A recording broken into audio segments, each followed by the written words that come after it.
Hello, everyone. Welcome again to our 18th installment of Coinrule Strategy of the Week series. Again, we're thrilled to be streaming simultaneously across an array of platforms. So you could be tuning in via Twitter, LinkedIn, or numerous other venues. Don't forget that a recorded version of this live stream will be uploaded to our YouTube channel afterwards. If you're catching up with us with the YouTube recording, consider becoming a part of our vibrant Discord community to stay up to date about our next live streams. You're going to find an invite link to this in the video description. This will afford you the chance to pose any strategy-related queries in real time, enabling us to provide instant responses, which is obviously a win-win for both parties. Of course, we understand that live attendance may not always be feasible due to professional obligations, time zone differences, and more. In such cases, feel free to revisit the recording on YouTube at your convenience. Lastly, remember that our YouTube channel hosts a diverse array of Strategy of the Week videos, so if this strategy isn't quite your cup of tea, there's plenty more to explore. Okay, so let's dive in. So, similar to last week, we're spotlighting a strategy that harnesses the power of the Relative Strength Index, RSI, and basic moving averages to pinpoint entry positions for long positions.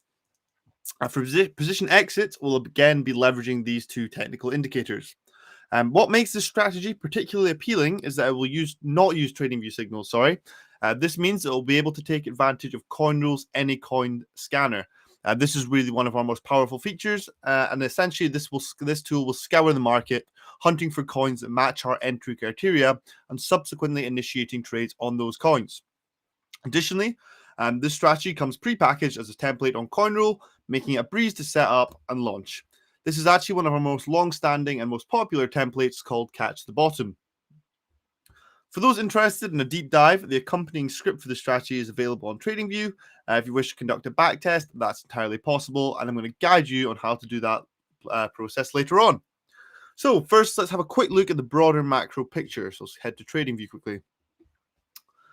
So firstly, we recently got a resolution to the debt ceiling crisis, which essentially means that the United States government is no longer at risk of defaulting on its debt. The debt ceiling is essentially a limit on the amount of money that the government can borrow. And when this is reached, the government can no longer borrow money to pay its bills. This can obviously lead to a government shutdown, which is when the government is unable to pay its employees or provide essential services, which would obviously be very, very bad for the economy. The debt ceiling resolution was recently passed on June 3rd, and it essentially raised the debt ceiling by $1.2 trillion. This will allow the government to borrow money until around December the 16th, 2025, if we forecast current spending to continue. So although the market is not currently out of the woods the market is currently out of the woods with respect to this for now, we will probably be having a similar debate again come December 2025. But at least that's a few years away for now. So currently, as you can see here, Bitcoin is valued around $27,000 and Ethereum is trading close to 1,850. The worldwide cryptocurrency market cap is approximately 1.15 trillion right now, having fallen about 3.4% in the last couple of days. Around $45 billion is locked in DeFi, and Bitcoin domination is currently around 50% of the market. The performance of equities has been relatively flat in recent days, but the cryptocurrency markets have seen a sharp plunge recently. You can see this just here. We had a quick flash dump. This was spurred by a string of fresh filings by the SEC. Among the actions was a lawsuit against Binance, its associated companies, and its founder, Changpeng Zhao. These were for alleged infractions, including the provision of unregistered securities, such as BNB, BUSD, and staking services, failure to register as a clearinghouse, broker, and exchange, inappropriate mixing of customer funds, wash trading, and more. So it was really a waterfall of charges that they've imposed on Binance.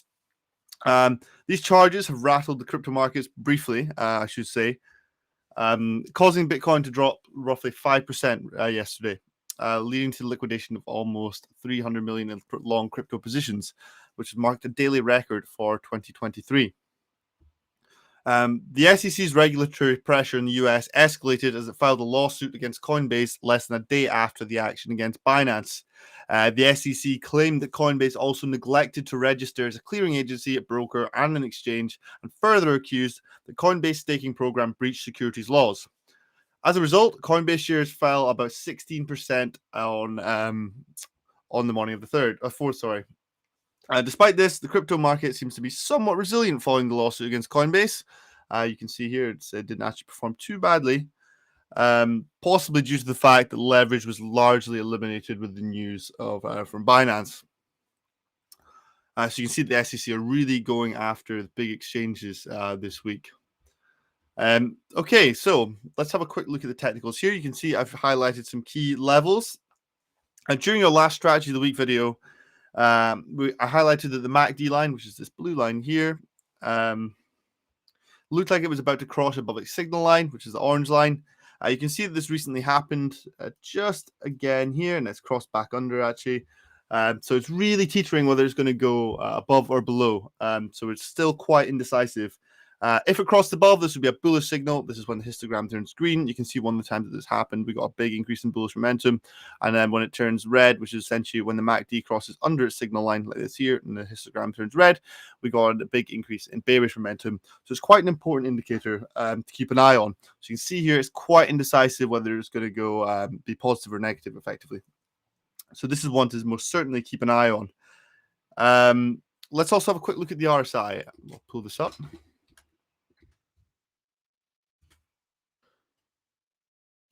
Okay, the RSI, you can see it's been relatively closer towards oversold territory in recent kind of weeks, but right now it's relatively neutral. You're just hovering around 50, so that's not telling us a huge amount right now. Right, so let's discuss the indicators we're using today for the strategy. Most of you will be rather familiar with them again because it's just simple moving averages in the RSI, but I'll run through them quickly regardless. So we're not using the MACD, so I'll get rid of this and I'll just pull up the RSI. So we're going to discuss this one first. So this is the Relative Strength Index is a popular tool used in the technical analysis of all financial markets. It's a momentum oscillator that measures the speed and change of price movements. It essentially oscillates between 0 and 100. I'll see if I can shrink this quickly so you can see that. It's usually between 0 and 100 up here. Traditionally, the RSI is considered overbought when above 70 and oversold when below 30. In other words, if the RSI value is above 70, it might suggest that the asset is being overbought and could be due for a price correction or reversal. Conversely, an RSI value below 30 suggests that the asset may be oversold and could be due for a price bound or reversal. The RSI is calculated by using average price gains and losses over a defined period of time, typically 14 periods in its standard form. Essentially, it is used to help identify whether an asset's price momentum is strong or weak. It's worth noting that, just like all technical analysis tools, the RSI isn't perfect and doesn't guarantee success on its own. It's typically used in conjunction with other tools and analysis methods to make informed decisions. So let's have a look at some moving averages. As you can see here, I've got two moving averages loaded up here. This red one, MA9, and this orange one, MA50. We'll be using these for our exit conditions for the strategy, so they're pretty relevant ones to discuss for the strategy. So simple moving averages are a widely used tool again in technical analysis. They're again one of the most popular ones used. They help smooth out price data by creating a constantly updated average price.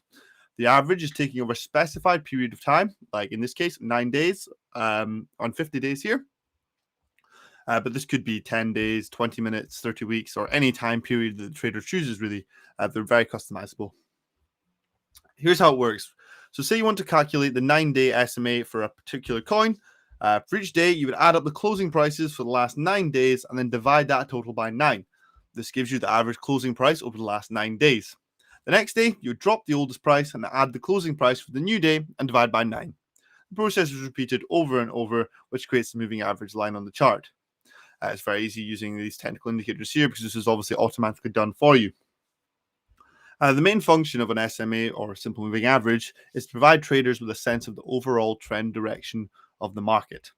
If the SMA is moving up, the trend is up, and if the SMA is moving down, the trend is down. It's worth noting that SMAs can be biased due to their nature. Since they average past data, they may be behind the market. Exponential moving averages, which are similar to moving averages, simple moving averages, but they place more of an emphasis on more recent data points.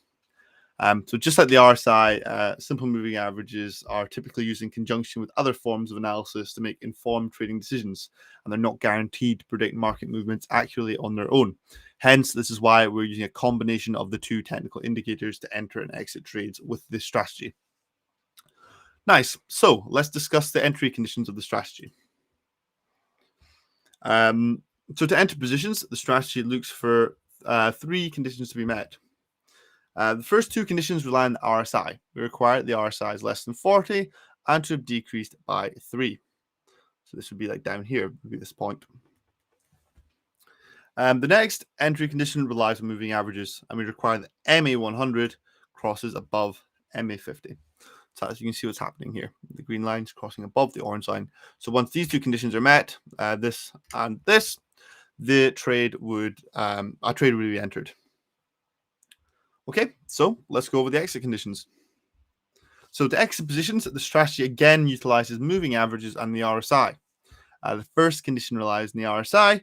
We require that it is greater than 65, i.e. it's being close to being overbought, which would logically indicate a logical place to exit a trade, or exit a long trade, I should say. Cool. And the second exit condition relies on moving averages, and we simply require MA9 to cross above MA50. So these are the two moving averages we looked at a minute ago. Just like this, the red line crossing above the orange line. And once these two conditions are met simultaneously, a trade will close. Great. So now we've discussed the entry and exit conditions. Let's take a look at back testing. If you remember earlier, I told you that the script is available on our TradingView profile. So this is it here, catching the bottom. You see here we've got a description of entry and exit conditions. It's just what we've been over, but it's here for your reference. So you can just come down, you can add this to your favorite indicators by doing this here, or you can just copy the code from down here. I'm going to copy the code because it allows me to edit some inputs, which you might also want to do to get back testing data, which is more aligned to your personal strategy.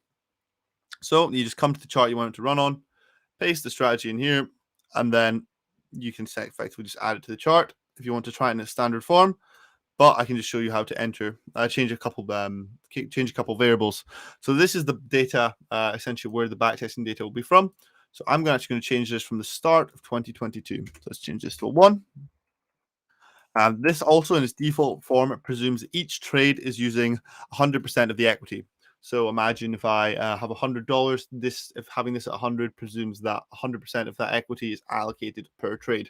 You could reduce this to 10, 20, whatever really fits your strategy, just to get really accurate backtesting data in line with what you would traditionally trade with. You can also edit the RSI decrease values as well. Just these would be the entry conditions. You could edit these to try and hone them better, to try and improve the strategy.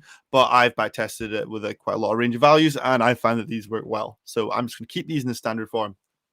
Now, an important note here is this commission value here.